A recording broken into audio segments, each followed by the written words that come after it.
परमपिता परमात्माना प्यारा आदरणीय मंजूबा અને વિશેષ આજ સવારથી પવિત્ર કાર્ય, શુભ કાર્ય, મંગલ કાર્યની અંદર જોડાયેલા સર્વ મારા વડીલ ભાઈઓ બહેનો અને વિશેષ આમંત્રણ અને નિમંત્રણને માન આપીને પહોંચેલા સ્નેહી સગા સંબંધીઓ, આપણો ભારત દેશ प्राचीन देश है, ऋषि मुनियों नो देश है અને આ દેશની સનાતન સંસ્કૃતિ આપણને વિશેષ ભક્તિ તરફ, સાધના તરફ, તપ તરફ લઈ જાય છે। ભક્તિ, સાધના, તપનો આધાર આપણી ભારતીય ગ્રેટ સંસ્કૃતિ છે। આ સંસ્કૃતિની અંદર એક હવન પણ एक सनातन संस्कृति नु पवित्र कार्य छे। जे दिवसे आपणा घरे यज्ञ चालतो होय एना एक महीना अगाउ तो आपणी बुद्धिनी अंदर होय के मारा घरे नवचंडी हवन करवानुं छे। बुद्धिनी अंदर माताजी देखाय अने नवचंडी हवन केवी रीते सफल थाय एनो पुरुषार्थ, एनी मेहनत, एनी साधना थाय। एक बे महीनाथी मंजूबाना लौकिकनी अंदर, मंजीपुरानी अंदर रहेला सर्व पियरना भाईओ भाभीओ अने मंजूबानी बहनों अने लंडन में बैठेलो आपणो मयंक अने साथे साथे सुरेखा, आ बधा ज 2 महीनाथी विशेष साधना करी रह्या छे के अमारा घरे एक प्रसंग थशे अने ए प्रसंग एटले माताजीनुं आवाहन। माताजी ने आपणे बोलावीए छीए कारण के यज्ञनी शुरुआत करता पहला बैठेला ब्राह्मण कोने बोलावे? चिराग भाई कोने बोलावो? माताजी ने बोलावो ने, कारण के माताजी नी पहला आपणे शुं करीए छीए? स्थापना करीए छीए अने ए स्थापना करता आपणी हृदयनी भावनाओ, आपणी श्रद्धा, आपणो विश्वास स्वयं भगवाने कह्युं छे के भक्तोनी बधी भावना पूर्ण करवा माटे एमने भावनानुं भाडुं आपું છું। तो सवारथी ज आपणी पासे आ बधी ज दिव्य शक्तिओ हाजर छे अने साथे साथे आपणा महेन्द्रभाईनी सूक्ष्म आत्मा कोई जग्याए बाळक रूपे जन्म लीधो छे। ए आत्माने पण आज खुशी थई रही छे के मारा आंगणनी अंदर आज बहु ज पवित्र कार्य थई रह्युं छे, मंगल कार्य थई रह्युं छे अने आज पवित्र कार्यनी अंदर ए सूक्ष्म आत्माने पण आपणा बधानी भावनाओ, आपणा बधानी शक्ति पहोंचे छे। तो आ यज्ञनी अंदर आप सौ सवारथी ज तप करी रह्या छो अने ए तपनुं फळ अवश्य भगवान शुं करे छे? आपे छे। केम के भगवाननुं कार्य छे दाता बनीने बधा बाळकोने आपवानुं छे। भगवान दाता छे, कोईनुं लेता नथी पण बधाने शुं करे छे? आपे छे। जेवी जेनी साधना, जेवुं जेनुं तप अने जेनी जेवी भावना ए प्रमाणे भगवान बधानुं शुं करे छे? पूर्ण करे छे। तो आवा पवित्र कार्य आजे रविवारनो दिवस, माताजीनो दिवस, आप सौनी मनोकामना मां जगदंबा पूरी करे, आपनी दिलनी भावनाओने भगवान पूर्ण करे। आ वर्षनी अंदर केम के आ नवा वर्षमां पहेलुं शुभ कार्य थई गयुं छे। केम के गुजराती मास प्रमाणे कार्तक महीनो एटले आपणो नवो महीनो चालू थयो अने नवा महीनानी अंदर दिव्य कार्य, पवित्र कार्यनी अंदर आप सौ जोडायेला सगा संबंधी, स्नेहीजनो, मित्रोने पण सौ प्रथम हूँ आप सौने नवा वर्षना खूब खूब अभिनंदन आपू छूं। आप सौने हेपी न्यू ईयर, नवयुग मुबारक। नवा वर्षनी अंदर आप सौने नवुं श्रेष्ठ जीवन प्राप्त थाय।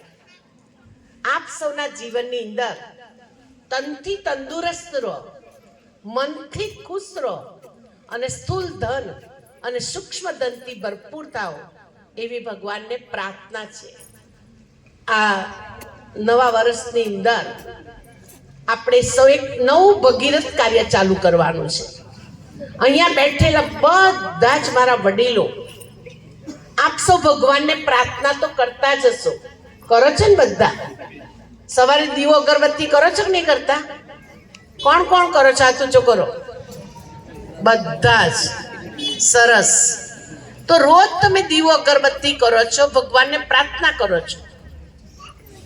બ્રહ્માકુમારી વિશ્વવિદ્યાલય ગુજરાતની અંદર આજથી 60 વર્ષ પહેલા પરમપિતા પરમાત્માનું આ ગુજરાતની અંદર આગમન થયું. પરમપિતા પરમાત્માનો ઝંડો લહેરાયો. એના 60 વર્ષ થાય છે. અને એ 60 વર્ષની ઉજવણીની અંદર, હીરક મહોત્સવની અંદર, ડાયમંડ જ્યુબિલી વર્ષની અંદર એક પ્રોજેક્ટ લીધો. અને એ પ્રોજેક્ટ છે કે દુનિયા બહુ દુઃખી છે, દુનિયા બહુ જ અશાંત છે. કોઈ તનથી દુઃખી, કોઈ મનથી દુઃખી, કોઈ સંબંધોથી દુઃખી, કોઈ સંતાનોથી દુઃખી, કોઈ સંપત્તિથી દુઃખી, તો સગા સંબંધીઓથી દુઃખી છે. અને એ દુઃખી અશાંત આત્માઓને શાંતિ કેવી રીતે પ્રાપ્ત થાય એના માટે પીસ અપીલ કરવામાં આવે છે, શાંતિ માટેની પ્રાર્થના કરવામાં આવે છે. આજ અમારો એ પ્રોજેક્ટ 24 ઓક્ટોબરે ચાલુ થયો, 21 ડિસેમ્બરે આ પ્રોજેક્ટ પૂરો થશે.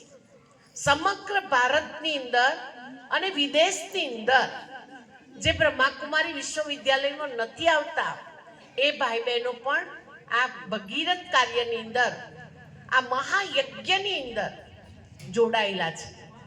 એક વ્યક્તિ યજ્ઞ કરે, એક કુંડી યજ્ઞ કરે અને એકી સાથે 1000 કુંડી યજ્ઞ હોય તો કેટલો મોટો ફેર પડે.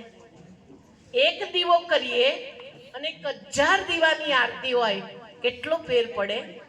એમ એકી સાથે અહીંયા ધારો કે 1000 ભાઈ બહેનો બેઠા છે, 1000 ભાઈ બહેનો મનોમન સંકલ્પ કરે કે બેન અમે રોજ વિશ્વની દુઃખી અશાંત આત્મા માટે 5 મિનિટ ભગવાનને પ્રાર્થના અવશ્ય કરીશું. કોણ કોણ એની અંદર સહભાગી થશો કે બેન અમે રોજ અવશ્ય વિશ્વ શાંતિ માટે, પ્રકૃતિને શાંત કરવા માટે યોગદાન કરીશું? હાથ ઊંચો કરો. કોણ કોણ?